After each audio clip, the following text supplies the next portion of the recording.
नमस्कार। आज मैं आपको सुनाने जा रही हूँ इतवार के व्रत की सूर्य नारायण भगवान की कथा। सूर्य नारायण एक बुढ़िया थी। वो सूर्य नारायण भगवान की बहुत भक्त थी। इतवार का व्रत रखती थी। पड़ोस में से गोबर मांग के लाती थी। पड़ोसी के यहाँ गाय थी तो वहाँ से गोबर मांग के लाती थी। घर को लीपती थी, फिर नहाती धोती थी, फिर खाना बनाती थी। खाना बना के भगवान को भोग लगाती थी, तभी कुछ खाती थी। पूरा दिन व्रत रख के शाम को खाती थी। उसका यही नियम था। बहुत दिनों से बहुत नियम यही था। तो बड़ी खुश रहती थी और उसके यहाँ सब कुछ था, सुख संपत्ति सब कुछ था। एक दिन उसकी पड़ोसन लेकिन इस बात को देख कर के बहुत कुढ़ती थी उससे। तो उसने क्या किया, एक दिन अपनी गाय को घर के अंदर बांध दिया। तो दूसरे दिन वो बुढ़िया गोबर लेने गई तो वहाँ देखा गाय नहीं थी। तो उसको गोबर नहीं मिला। वो बेचारी बहुत परेशान हो गई। उसने बहुत कोशिश की, मांगा, पर उसने दिया नहीं। तो वो अपने घर आ गई और फिर उसने ना घर नहीं लिपा तो उसने खाना भी नहीं बनाया। पूरे दिन भूखी रही और ना खाना बनाया ना भगवान का भोग लगाया।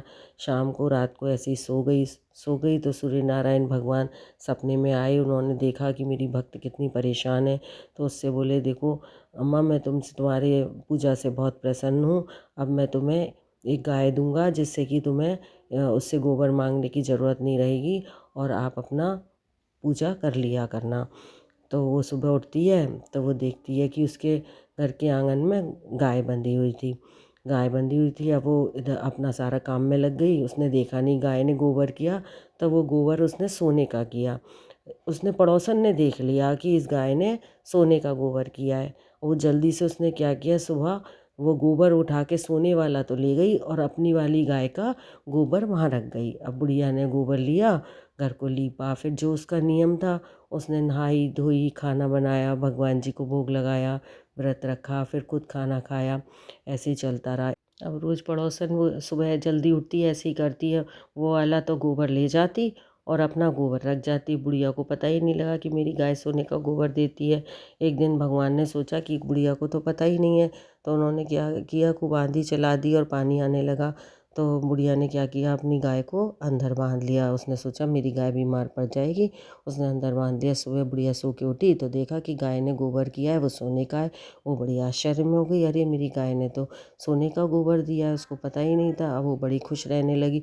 उसके यहाँ खूब सुख संपत्ति हो गई, खूब धनवान हो गई, सब जगह पैसा, सारी सुख सुविधाएं हो गई। अब तो पड़ोसन और ज़्यादा कुढ़ने लगी, उससे जलने लगी।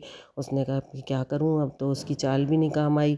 तो उसने वो राजा के यहाँ महल में जाती है और राजा को जाकर बता देती है सारी बात कि महाराज, मेरे पड़ोस में एक औरत रहती है और उसके पास एक सोना देने वाली गाय है। तो राजा कहते हैं, अरे वो तो महल में होनी चाहिए।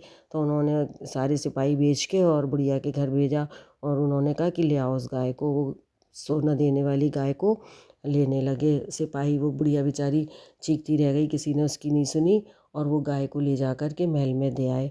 अब महल में राजा ने कहा, अरे ये तो गोबर देने वाली, वो सोना देने वाली गाय है, इसलिए इसको वहाँ नहीं बांधा जाएगा, बाहर मेरे महल में मेरे कमरे में बांधो जहाँ मैं सोता हूँ।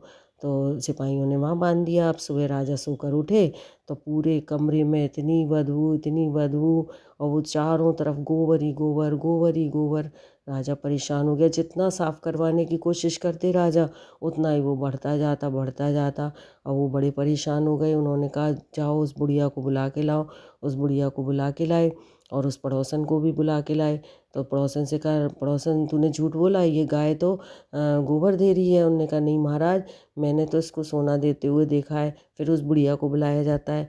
तब बुढ़िया को बुलाते हैं और महाराज कहते हैं कि अम्मा, मुझे क्षमा क्षमा कर दो, मैंने आपकी गाय को लिया। आपकी गाय तो बहुत अलौकिक है, लेकिन वो आप ही के लिए है, हमारे लिए नहीं है। और बुढ़िया को वो गाय दे दी। अब वो जब सफाई की तो फिर सारा गोबर साफ हो गया। अब तब राजा कहती है, अरे सूर्य नारायण, फिर बुढ़िया बताती है उनको कि मुझे तो सूर्य नारायण भगवान ने दी है ये गाय। तो वो राजा कहते हैं, अरे सूर्य नारायण भगवान की पूजा का इतना महत्व। तो वो अपने नगर में ढिंढोरा पिटवा देते हैं कि आज से सभी इतवार के दिन सूर्य नारायण भगवान का व्रत रखेंगे और पूजा करेंगे। तो सब लोग नगर में उस दिन से सभी सूर्य नारायण भगवान की पूजा करने लगे और व्रत रखने लगे। तो सब पूरा राज्य खूब सुख संपत्ति से पूर्ण हो गया। बुढ़िया भी सुख से रहने लगी। जैसे बुढ़िया को दिया वैसे सबको देना। हे सूर्य नारायण भगवान, आपकी जय हो।